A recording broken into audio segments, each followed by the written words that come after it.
Hello, bachcho. Let's see the question. The question says that two dice, one blue and one gray, are thrown at the same time. Complete the following table.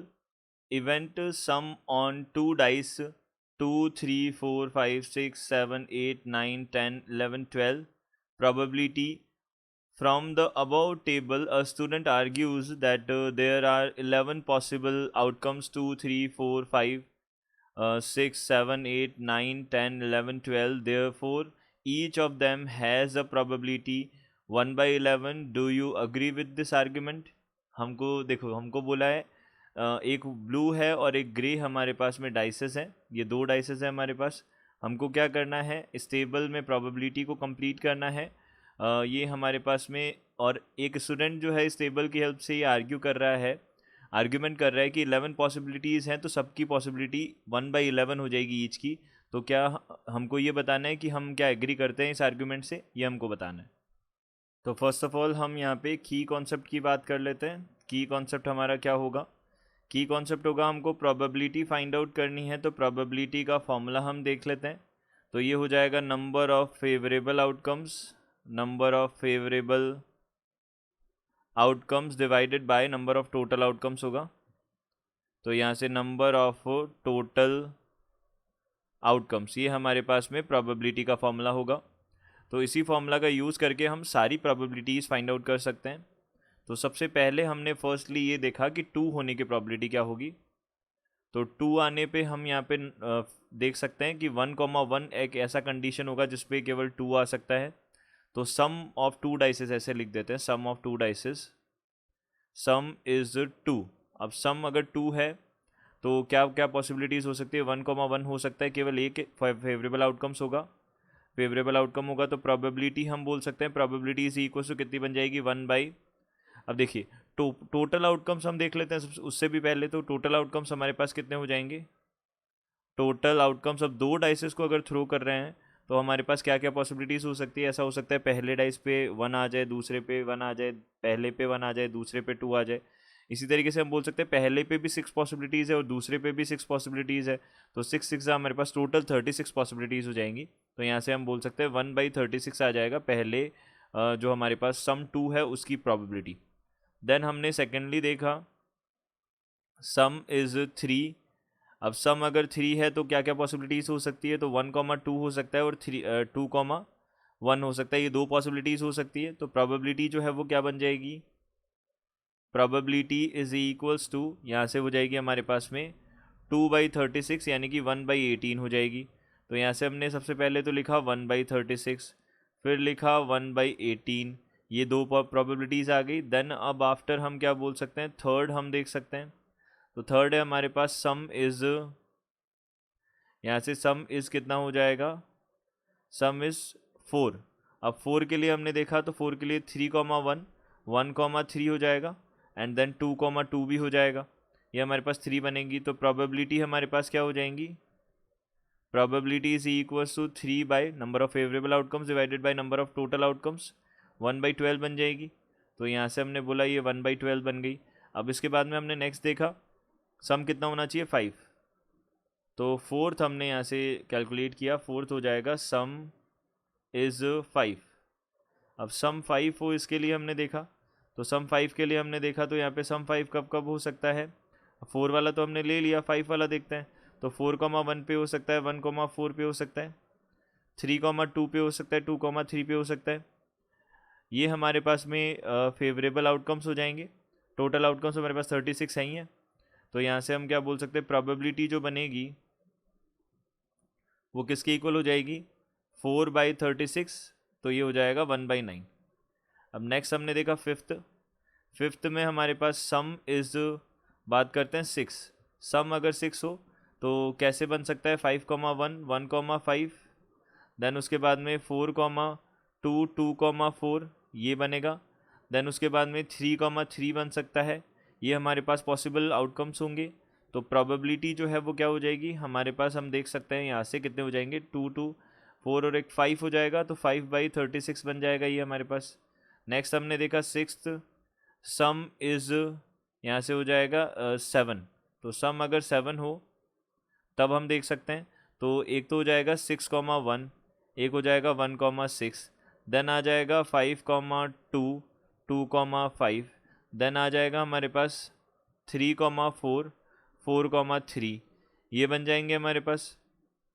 तो इसके अलावा तो कोई बन नहीं सकता। तो हमने देखा यहाँ से कि कितने बन गए हमारे पास में। प्रोबेबिलिटी जो है वो क्या बन गई, प्रोबेबिलिटी इज इक्वल्स टू 1 2 3 4 5 6, 6/36 यानी कि 1/6 बन जाएगी।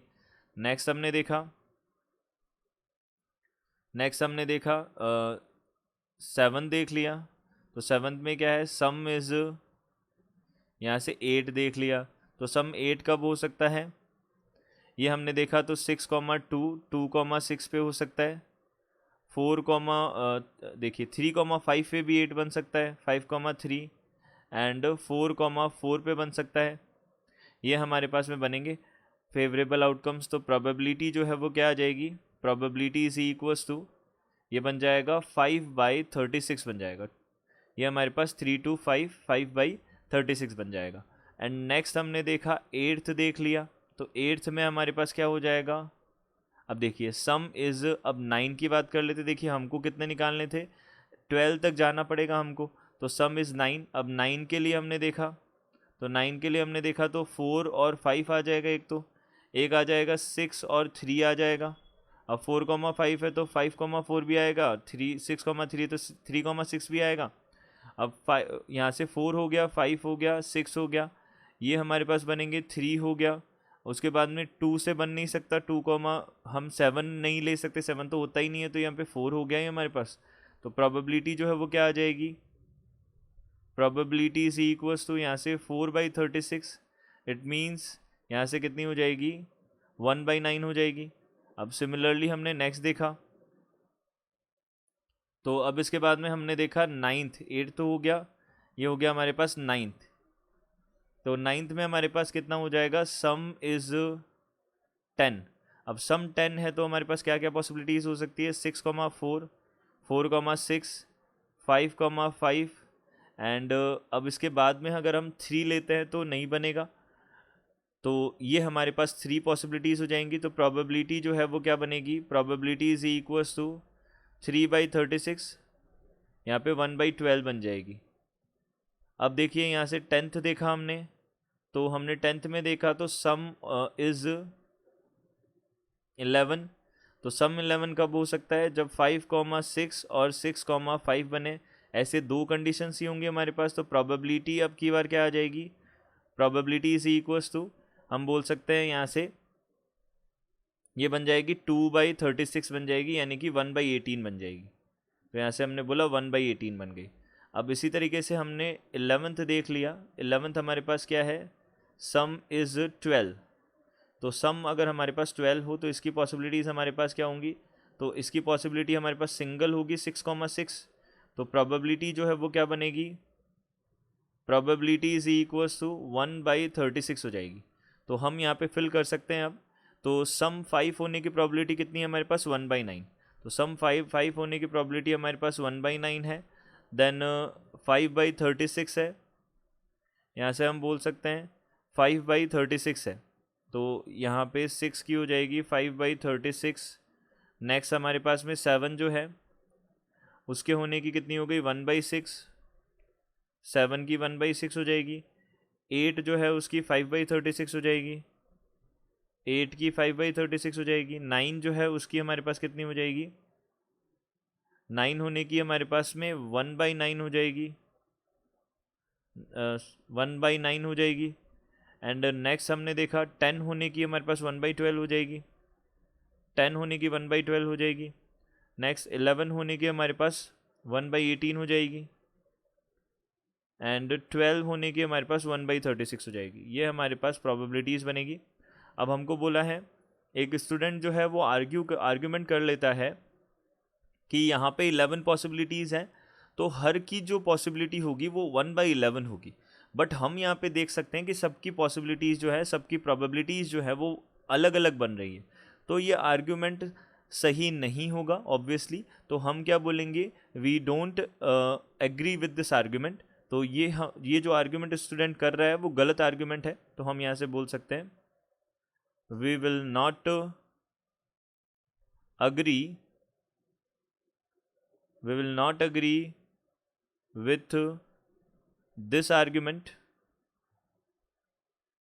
because here we can observe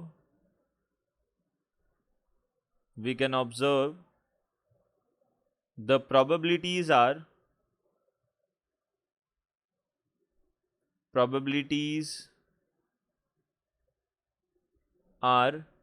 different from 1/11। तो 1/11 से प्रोबेबिलिटी डिफरेंट है और ये इक्वली लाइकली आउटकम्स नहीं है हमारे पास। तो हम बोल सकते हैं यहाँ से कि ये हम अग्री नहीं करते इस स्टेटमेंट से, और ये हम बोल सकते हैं इसका रीज़न हो जाएगा because here we can observe that probabilities are different from 1/11। ये हो गया। एंड यहाँ से हम बोल सकते हैं कि हमको टेबल को फिल करना था, तो ये भी हमने फिल कर दिया, प्रोबेबिलिटीज़ बता दी सबकी। I hope you understood it well. Good luck. Thank you.